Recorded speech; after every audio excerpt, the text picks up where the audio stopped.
Episode 29, Cerdas Namun Sadis. Setelah mengirimkan pesan kepada Irfan, Fajira memegang dadanya yang terasa berdetak lebih cepat. Sungguh ia tidak tega berbuat seperti ini, namun jika dibiarkan identitasnya akan terbongkar oleh Irfan. Dia bukan orang sembarangan dan jika ia ingin pasti dengan mudah membayar orang untuk mencariku. Maaf, karena ini harus aku lakukan demi keamananku dan Fajri. Batin Fajira meringis. Bunda istirahat ya, biar cepat sembuh. Ucap Fajri lembut membuyarkan lamunan Fajira.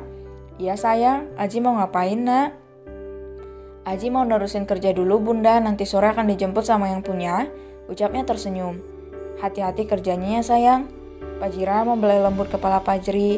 Iya bunda, yuk istirahat lagi. Fajri membantu Fajira untuk berbaring. Pria kecil itu memang berperan layaknya orang dewasa yang mengurus pasangannya. Sedangkan Fajira hanya menurut saja mengikuti instruksi dari Fajri. Mau bunda istirahat ya biar besok kita bisa pergi jalan-jalan. Ucapnya tersenyum dan mengecup dahi Fajira. Iya sayang, Aji kerja dulu bunda. Iya nak, hati-hati ya. Fajira berbaring sambil mengeluarkan kartu ponsel yang sengaja ia beli beberapa waktu yang lalu untuk menghubungi ayah dari anaknya. Kemudian ia menggunting kartu itu agar tidak bisa dihubungi kembali. Ia masih mengawasi putranya yang tengah bekerja memperbaiki barang-barang elektronik milik orang lain. Ia merasa sangat bersalah karena dengan sengaja memisahkan ayah dan anak yang tidak pernah tahu ikatan di antara mereka. Maafkan bunda sayang, bukan bunda tidak mau memberitahu siapa ayah Fajri. Bunda hanya takut Aji pergi meninggalkan bunda dan lebih memilih ikut dengan ayah. Suatu hari nanti jika bunda sudah siap dan mempunyai sedikit kekuatan saja, bunda akan memberitahu Aji siapa ayah kamu nak. Perlahan air mata Fajira menetes menyiratkan kesedihan yang tidak mampu lagi ia bendung ketika melihat wajah Fajri. Ia merasa bersalah, sangat merasa bersalah saat ini. Hingga perlahan matanya terpejam dengan damai, berharap ketika ia membuka mata nanti, kesembuhan datang mendera dan menyeruak ke dalam tubuhnya yang tengah terbaring lemah. Setelah beberapa lama Fajira tertidur, Fajri membangunkannya untuk makan siang yang sudah dipesan oleh pria kecil itu melalui aplikasi online miliknya.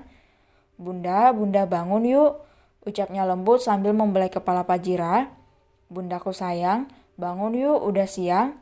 Mah, ulangnya dengan kecupan di mana-mana. Jam berapa sekarang sayang?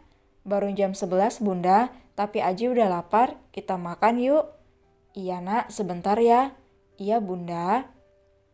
Fajira bangun dan berjalan menuju kamar mandi dengan sempoyongan. Ia mencuci wajahnya terlebih dahulu agar merasa segar setelah bangun tidur. Setelah selesai, ia segera mengambil piring, gelas, dan sendok untuk makan nanti. Aji beli apa sayang? Aji mau ayam goreng tepung bunda. Ini Aji pesan 2 paket ditambah ayamnya 2 potong. Aji juga membelikan bunda pecel ayam. Ucapnya tersenyum. Terima kasih ya sayang. Iya bunda. Tadi Om Irfan mengirimi Aji pesan bunda. Katanya produk kita sudah terjual sampai ke luar negeri dan kemarin dibuat 10.000 stok untuk masing-masing. Masingnya sudah habis terjual bunda. Ucap Fajri antusias. Dek, 10.000 masing-masingnya. Terjual dalam 3 hari. Berapa duit itu Tuhan? Iya nak, tanya Fajira tidak percaya. Iya bunda, kata Om Irfan besok uangnya juga akan dikirim ke rekening Aji bunda. Kita bisa beli rumah, beli mobil dan beli yang lain. Ucapnya berkaca-kaca. Iya nak, besok kita lihat ya berapa uang yang dikirim sama Om Irfan. Ucap Fajira meneteskan air mata bahagia. Ibu dan anak itu berpelukan mengingat hidup serba berkecukupan terpampang di depan mata. Nanti jangan lupa kasih uang sedikit ya nak. Iya bunda. Aji ada lihat rumah yang jual di gang sebelah bunda, pak kita lihat saja. Boleh sayang besok kita lihat dulu uangnya ya nak. Iya bunda. Mereka menghabiskan siang itu dengan merencanakan apa saja yang akan mereka lakukan setelah ini. Hal yang pasti mereka akan membeli rumah dengan bagasi dan halaman yang luas agar Fajri bisa membuka usahanya di rumah itu. Membeli beberapa perlengkapan rumah tangga dan perabotan. Tidak lupa mereka membeli sebuah mobil agar Fajira tidak lagi kehujanan ketika pulang dari kampus. Namun, suasana senang siang itu berubah ketika Fajira mendapatkan pesan dari seseorang dan membuat jantungnya berdetak lebih cepat. Fajira, apa yang sudah kau lakukan kepada Tuan Irfan? Saat ini ia dilarikan ke rumah sakit dan terus memanggil nama Fajri. Saya tidak menyangka kau memiliki hati yang begitu keras dengan tega memisahkan ayah dan anak yang sama sekali tidak mengetahui hubungan mereka. Ibu macam apa kau ini? Fajira tersedak membaca pesan dari Rai yang mengatakan Irfan tengah dilarikan ke rumah sakit. Uhuk, minum dulu bunda, ucap Fajri segera menyerahkannya air minum kepada Fajira. Bunda, kenapa? Tanya Fajri ketika Fajira selesai minum teh. Bunda gak apa-apa nak, terima kasih ya sayang.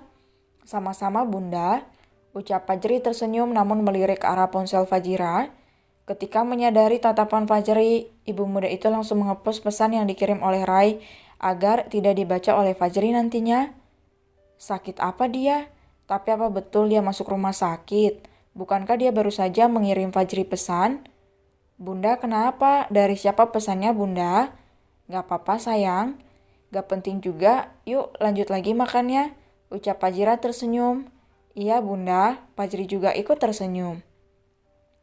Di rumah sakit, Irfan tengah terlelap saat ini di atas berangkar yang berada di kamar inap VVIP. Rai mengeraskan rahangnya ketika mendengar cerita Irfan mengenai permintaan Fajira untuk menjauhi Fajri. Setelah Irfan selesai bercerita, tanpa disangka pria itu mengalami sesak napas dan membuatnya harus segera dilarikan ke rumah sakit. Sesak napas yang dialami tuan muda ini disebabkan karena terkejut dan shock terhadap sesuatu, ditambah karena faktor kelelahan juga. Mungkin penyebabnya bisa kita ketahui setelah tuan muda sadar. Tuan, ucap dokter yang menangani Irfan. Tidak ada yang serius kan dokter? Sejauh ini tidak tuan, setelah sadar, tuan muda sudah bisa pulang. Untuk sementara saya sarankan tuan muda lebih banyak beristirahat hingga kondisi beliau pulih kembali. Iya, terima kasih dokter. Sama-sama tuan, saya permisi dulu. Iya, silahkan. Rai menatap Irfan yang masih terlelap dengan selang oksigen yang menancap di hidungnya. Sungguh ia bingung saat ini. Satu sisi ia emosi dan merasa ingin membunuh Fajira karena sudah membuat Irfan seperti ini. Namun satu sisi ia berpikir jika ini adalah salah satu cara Fajira agar Irfan memiliki akses yang terbatas untuk bertemu dengan Fajri dan dirinya. Tapi tetap saja ia kesal karena akan dipastikan semua pekerjaan Irfan akan dilimpahkan kepadanya. Kau cerdas dan sadis dalam waktu yang bersamaan Fajira, ucapnya lirih sambil menggeleng.